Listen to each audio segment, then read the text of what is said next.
بسم اللہ الرحمن الرحیم۔ ناظرین محترم، اسلام ایک مکمل ضابطۂ حیات ہے اور اسلام کی تعلیمات پوری دنیا کے انسانوں کی اس میں بھلائی ہے، خیر ہے۔ اسلام نے ہمیں زندگی گزارنے کے وہ آداب سکھائے جو کسی بھی مذہب نے نہیں سکھائے۔ آج ہم دیکھتے ہیں رسول اللہ صلی اللہ علیہ وسلم کی ایک حدیث مبارکہ کو کہ آپ صلی اللہ علیہ وسلم نے زندگی گزارنے کے کیا گر سکھائے اور کس انداز میں آپ صلی اللہ علیہ وسلم نے اپنی امت کی رہنمائی کی۔ ایک حدیث مبارکہ ہے، آپ صلی اللہ علیہ وسلم کا ارشاد، حق المسلم علی المسلم خمس، مسلمان کے مسلمان پر 5 حقوق ہیں۔ ویسے تو بہت سارے حقوق ہیں مسلمان کے، لیکن اس حدیث مبارکہ میں 5 حقوق کو بیان کیا گیا۔ پہلے ارشاد فرمایا رد السلام، سلام کا جواب دینا۔ مثال کے طور پہ ایک مسلمان اگر دوسرے کو سلام کرتا ہے تو سلام کا جواب دینا مسلمان کا حق ہے کہ اسے سلام کا جواب دیا جائے۔ اگر کسی مسلمان نے السلام علیکم کہا تو اسے وعلیکم السلام کہنا واجب ہے، اور یہ رسول اللہ صلی اللہ علیہ وسلم کی تعلیمات ہیں۔ سلام کی اسلام میں بڑی اہمیت ہے۔ قرآن مجید میں اللہ تعالیٰ نے ارشاد فرمایا وَإِذَا حُيِّيتُم بِتَحِيَّةٍ فَحَيُّوا بِأَحْسَنِ مِنْهَا أَوْ رُدُّوهَا، جب کوئی سلام کرنے والا تمہارے اوپر سلام کرے، فَحَيُّوا بِأَحْسَنِ مِنْهَا أَوْ رُدُّوهَا، تو اس کو اس سے بہتر انداز میں جواب دو، یا جس طرح کا سلام اس نے کیا اسی طرح کا جواب اسے دے دو۔ مثال کے طور پہ کسی نے آپ کو السلام علیکم کہا تو آپ پر واجب ہے کہ آپ اس کو وعلیکم السلام کہیں، اور جو الفاظ اس نے کہے آپ نے بھی وہی الفاظ کہہ دیے، جو دعا اس نے دی وہی دعا آپ نے بھی لٹا دی۔ السلام علیکم کا معنی یہ ہے کہ تم پہ اللہ کی سلامتی ہو، اور آپ نے جواب میں کہہ دیا وعلیکم السلام، اور تم پر بھی اللہ کی سلامتی ہو۔ یہ تو ہے کہ آپ نے اسی کے سوال کو واپس لوٹا دیا، اسی کی دی دعا کو آپ نے واپس لوٹا دیا۔ اگر آپ اس سے بہتر جواب دینا چاہتے ہیں تو اس نے اگر آپ کو السلام علیکم کہا تو آپ وعلیکم السلام ورحمۃ اللہ وبرکاتہ ان الفاظ کا اضافہ کر لیں کہ اللہ تعالیٰ تجھے اپنی سلامتی میں رکھے، تجھ پہ اللہ کی رحمتیں ہوں، تیرے اوپر اللہ تعالیٰ اپنی برکات کا نزول فرمائے۔ اور سلام یہ اسلام کی ایک پہچان ہے۔ حضور پاک صلی اللہ علیہ وسلم کا ایک ارشاد ہے افشوا السلام تسلیموا، تم سلام کو پھیلاؤ، سلامتی میں رہو گے۔ اور ایک دوسری حدیث مبارکہ میں آپ صلی اللہ علیہ وسلم نے ارشاد فرمایا البادئ بالسلام بریء من الکبر، کہ جو شخص سلام کرنے میں پہل کرتا ہے تو وہ شخص جو ہے وہ کبر سے بری ہے، یعنی تکبر سے، غرور سے اللہ تعالیٰ اسے بری کر دیتے ہیں۔ چھوٹوں کو چاہیے کہ وہ بڑوں پہ سلام کریں، اور اگر بڑے بھی چھوٹوں پہ سلام کرتے ہیں تو اس پہ حرج کوئی بھی نہیں ہے۔ سلام اسلام کی ایک خوبصورت تعلیم ہے، اور مسلمان کو ایک تو یہ معلوم ہوتا ہے کہ میرا آمنا سامنا کسی مسلمان بھائی کے ساتھ ہو رہا ہے، اور اس آمنا سامنا جو 2 مسلمان بھائیوں کا آپس میں ہوتا ہے کتنی خوبصورت ایک دوسرے کو دعا دیتے ہیں کہ اللہ تعالیٰ تجھے اپنی سلامتی میں رکھے۔ مسلمان کو جو دین دیا گیا تو اس میں تو بھلائی بھلائی ہے، اس میں تو خیر ہی خیر ہے۔ جب 2 مسلمان آپس میں ملتے ہیں، آپس میں ملتے وقت وہ ایک دوسرے کو سلام کرتے ہیں، اس سلام میں ایک دوسرے کے لیے دعا کر رہے ہیں۔ عیادت المریض، دوسرا حق آپ صلی اللہ علیہ وسلم نے بیان فرمایا کہ مریض کی عیادت کرنا یہ مسلمان کا حق ہے۔ ایک مسلمان بھائی بیمار ہو جائے تو اس کی عیادت کرنا یہ مسلمان کا حق ہے کہ اس کی عیادت کی جائے، اور آداب کی رعایت رکھتے ہوئے مریض کی عیادت کرنا۔ کئی ہزار فرشتے ہیں جو آدمی مریض کی عیادت کے لیے جاتا ہے اس کے لیے مغفرت کی دعائیں کرنے والے، مغفرت کی دعائیں فرشتے کرنا شروع کر دیتے ہیں۔ لیکن آج ہمارے ہاں ایک عجیب چیز نے رواج پکڑ لی،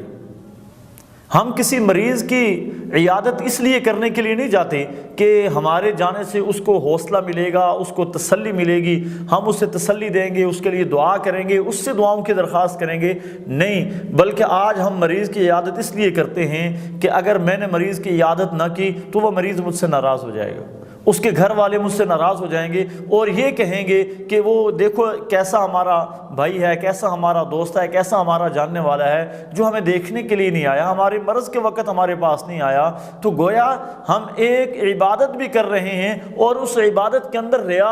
کو ہم لا رہے ہیں، دکھلاوا ہم لا رہے ہیں۔ اگر یہی عبادت ہم خالصتاً اللہ تبارک و تعالیٰ کی رضا کے لیے کریں کہ میں اپنے ایک مریض بھائی کی عیادت اس لیے کرتا ہوں کہ میرا اللہ مجھ سے راضی ہو جائے، تو یہ مریض کی عیادت کرنا عبادت بن جائے گا، اور مسلمان کا حق ہے کہ اپنے مسلمان بھائی کی عیادت کرے۔ اور ضروری نہیں ہے کہ جس کی عیادت آپ کر رہے ہیں وہ آپ کا جاننے والا ہو، آپ کا رشتہ دار ہو، آپ کا عزیز ہو، بلکہ مریض کی عیادت اگر جاننے والا ہے تو اس کی بھی کریں، نہیں جاننے والا ہے اور اس کی بھی کریں۔ رسول اللہ صلی اللہ علیہ وسلم مریضوں کی عیادت کے لیے جایا کرتے تھے، اور آپ صلی اللہ علیہ وسلم کی تعلیمات سے ہمیں یہ سبق ملتا ہے کہ آپ صرف مسلمانوں کی عیادت کے لیے نہیں جاتے تھے بلکہ آپ غیر مسلموں کی بھی عیادت کیا کرتے تھے،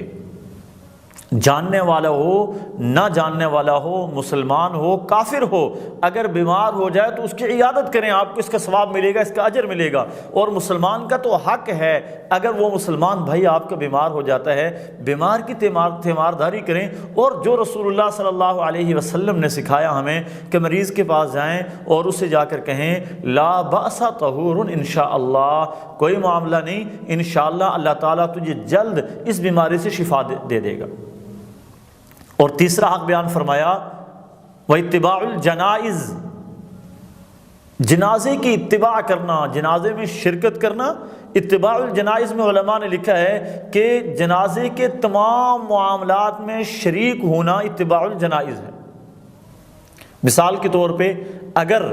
آپ کفن پہنانے میں، مردے کو غسل کروانے میں، تجہیز تکفین کے جتنے معاملات ہیں ان سب میں شریک ہو سکتے ہیں تو یہ بھی مسلمان کا حق ہے، اور اس کے جنازے میں شرکت کرنا یہ بھی مسلمان کا حق ہے، اور اس کے جنازے کے پیچھے چلنا، جنازہ جا رہا ہے جنازے کے پیچھے چلنا یہ بھی مسلمان کا حق ہے۔ ایک مسلمان دنیا سے چلا گیا، اگر آج آپ اس کے لیے دعائے مغفرت کرتے ہیں اللہم اغفر لحینا و میتنا، تو کل آپ کے لیے بھی کوئی دعا کرے گا، اور یہ مسلمان کا حق ہے آپ ایک مسلمان کے لیے دعا کریں، اللہ تعالیٰ ایسے مسلمان پیدا فرمائے گا جو آپ کے لیے دعا کریں گے۔ وَإِجَابَةُ الدَّعْوَةِ، اور اگر کوئی مسلمان بھائی کھانے کی دعوت دیتا ہے تو اس کے کھانے کی دعوت کو قبول کرنا یہ بھی مسلمان کا حق ہے۔ آج کل دعوت جو ہے چونکہ اس میں بہت زیادہ اہتمام شروع ہو گیا، تکلفات شروع ہو گئے، اس لیے دعوتیں صرف مخصوص مواقع پر ہی دی جاتی ہیں، یا تو افطاری کی کسی کو دعوت دی جاتی ہے، یا ولیمے کی کسی کو دعوت دی جاتی ہے، یا کسی خاص تقریب کی دعوت دی جاتی ہے۔ اس کے علاوہ مسلمان بھائی ایک دوسرے کو دعوت دینے سے کتراتے ہیں، اس لیے کہ دعوت اور تکلفات یہ لازم ملزوم کر دیے گئے،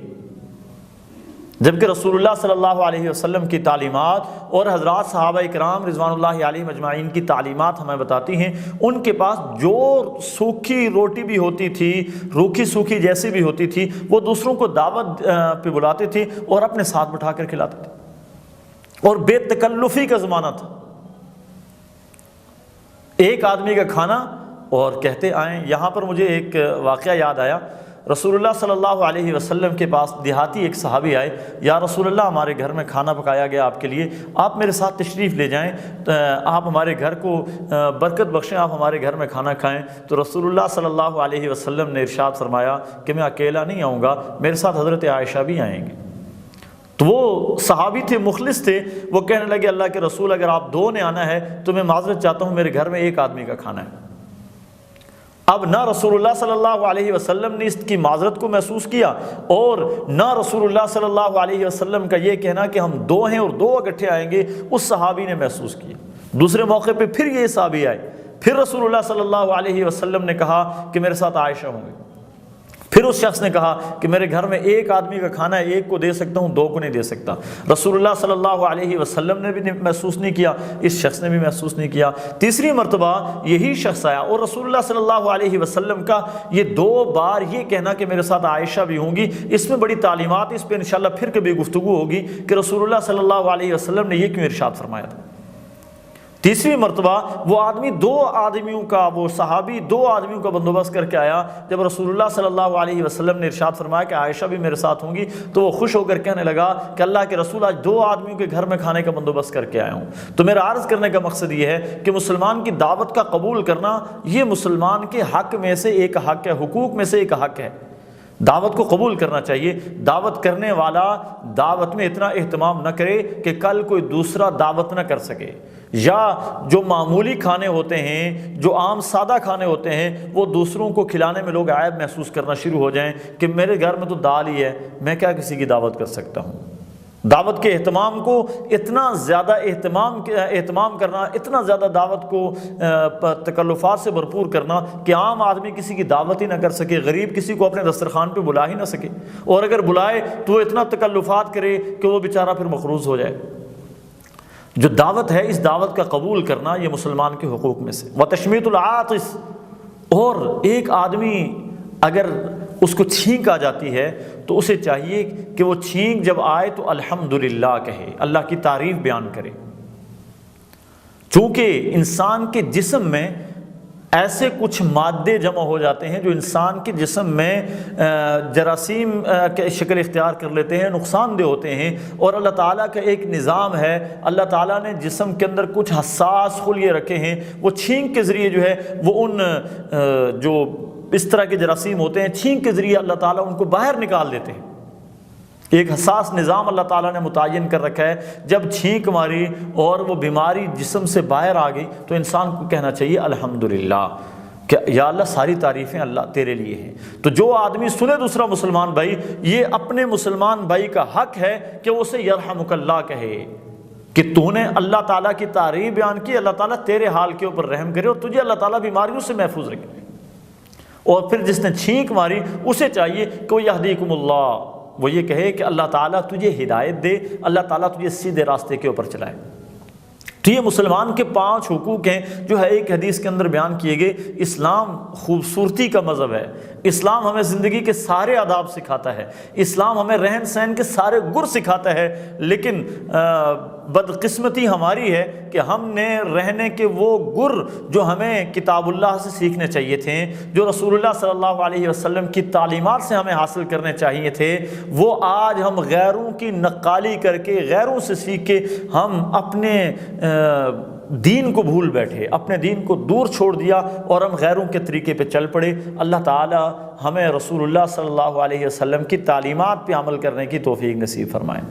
السلام علیکم ورحمۃ اللہ وبرکاتہ۔ la la la la la